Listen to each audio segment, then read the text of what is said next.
J'ai de nombreuses années de vie derrière moi. Et aujourd'hui, je veux dire quelque chose qui peut en déranger certains.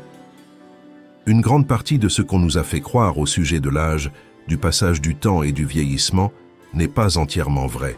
Le plus troublant, c'est que ces idées ne naissent pas de nulle part. Nous les apprenons de la famille, de l'environnement et de la société, et beaucoup de personnes les répètent pendant des décennies sans jamais les remettre en question, simplement parce que c'est ainsi qu'on leur a appris à vivre. Pendant longtemps, moi aussi, j'ai pensé que je faisais ce qu'il fallait. J'ai suivi des croyances qui influencent probablement encore ta façon de voir la vie. J'ai construit une carrière, assumé des responsabilités et cru que tout était sous contrôle. Pourtant, arrivé à un certain stade, un événement inattendu a fait s'effondrer cette sécurité et m'a obligé à reconsidérer tout ce que je pensais comprendre de la vie, de la fragilité du temps et du sens de l'existence. Je tiens à être clair, je ne parle ni depuis une position de supériorité, ni avec l'envie de donner des leçons. Je parle parce que le temps est limité et qu'il existe des réflexions qu'il vaut la peine d'entendre avant qu'il ne soit trop tard. Ce n'est pas un message pour moi, c'est un message pour toi. Il y a eu un moment où mon corps s'est arrêté et m'a forcé à ralentir. Je suis passé d'une immersion totale dans les projets et les chiffres à un réveil dans une chambre d'hôpital, coupé de la routine. On m'a dit que j'avais eu de la chance. Sur le moment, je ne l'ai pas compris. Mais plus tard, j'ai réalisé que cette pause imposée m'avait offert quelque chose d'inestimable. L'occasion de me regarder honnêtement pour la première fois. C'est alors que j'ai découvert une vérité dérangeante. Pendant des années, je n'avais pas vécu de manière consciente. Je fonctionnais en pilote automatique, en répondant aux attentes des autres, en suivant des chemins tracés sans me demander s'ils étaient réellement les miens. Comme beaucoup, je croyais avoir encore du temps, jusqu'à ce que je comprenne que la plus grande erreur est de supposer que le présent peut toujours attendre. Au fil des années, j'ai observé beaucoup de personnes et j'ai vu un schéma se répéter. La peur la plus profonde n'est pas d'échouer, mais de se rendre compte trop tard qu'on n'a jamais été vraiment présent dans sa propre vie. Quand nous sommes jeunes, nous croyons que la vie est longue et qu'il y aura toujours un « après ». Mais l'idée de « je le ferai plus tard » est souvent un piège silencieux.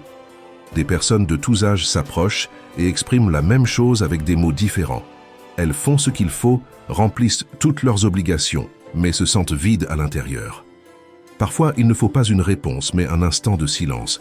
J'ai vu comment quelqu'un, simplement en s'arrêtant et en respirant, comprenait qu'il n'avait pas vraiment été là depuis des années.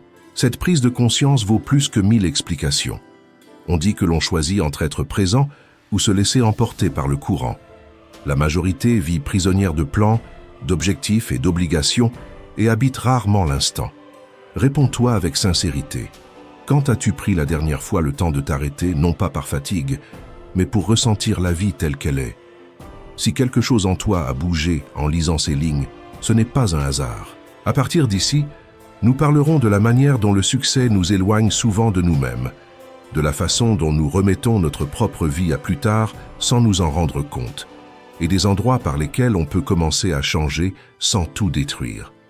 Si ces mots ont résonné en toi, soutiens ce contenu et dis-moi dans les commentaires ce que tu as ressenti. Cette réflexion n'est pas pour tout le monde, mais peut-être est-elle exactement ce que tu avais besoin d'entendre. De l'extérieur, tout semblait en ordre, même admirable. Mais il existe une vérité simple que la sagesse répète depuis toujours. La souffrance commence lorsque nous cessons d'être présents. Pendant longtemps, je n'ai pas compris cette phrase. Aujourd'hui, je la comprends avec une clarté absolue. La découverte la plus difficile n'a pas été de réaliser que j'étais fatigué, mais d'accepter que je m'étais moi-même relégué au second plan pendant des années. Il existe une idée qui traverse les personnes de tous âges. J'ai encore le temps. Nous la répétons comme si le temps était infini, comme si nous pouvions l'utiliser plus tard, quand tout sera plus calme, quand il y aura plus d'argent, quand les enfants auront grandi, quand enfin nous nous donnerons la permission. Mais il y a quelque chose que presque personne ne remarque. Ce « plus tard » est trompeur.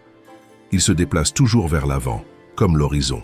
Tu marches, tu avances, et tu ne l'atteins jamais. J'ai vu ce schéma en moi, chez d'autres personnes et à travers des générations entières. Nous sommes tellement occupés à construire une vie que nous oublions de la vivre. Un ancien enseignement oriental l'explique très bien. Tu peux passer toute ta vie à préparer une embarcation sans jamais oser entrer dans l'eau. C'est ce qui arrive bien trop souvent. Je veux te parler avec honnêteté. Il y a des compréhensions qui n'arrivent qu'avec les années et la distance. Plus loin, nous verrons des signes clairs qui indiquent quand une personne est en train de repousser sa vie sans s'en rendre compte. Si, en ce moment même, tu ressens une légère résonance intérieure, c'est parce que tu t'écoutes vraiment. Ce qui est curieux, c'est que la plupart des gens n'ont pas l'impression de s'être trompés de chemin. Ils ressentent seulement une fatigue constante, celle qui accompagne le réveil et le coucher pendant des années. À l'extérieur, tout semble fonctionner. Travail, responsabilité, stabilité. Mais à l'intérieur, l'énergie est toujours à la limite. Moi non plus, je ne comprenais pas pourquoi cela arrivait. Je faisais des efforts, je faisais ce qu'il fallait, je remplissais toutes mes obligations. Et pourtant, la joie s'éteignait peu à peu, jusqu'à ce que je comprenne quelque chose d'essentiel. Bien souvent, nous confondons être occupé avec être vivant. Nous bougeons, nous luttons, nous atteignons des objectifs, mais nous nous arrêtons presque jamais pour nous demander où nous allons et pourquoi. La sagesse ancienne dit que la racine de la souffrance n'est pas le désir fondamental, mais le besoin constant de devenir quelqu'un, de prouver, d'atteindre, de mériter. Nous atteignons un objectif et pendant un instant, nous ressentons un soulagement. Puis le vide revient et un nouvel objectif apparaît. C'est comme s'il y avait à l'intérieur un récipient qui ne se remplit jamais avec les réussites. Je l'ai vu encore et encore.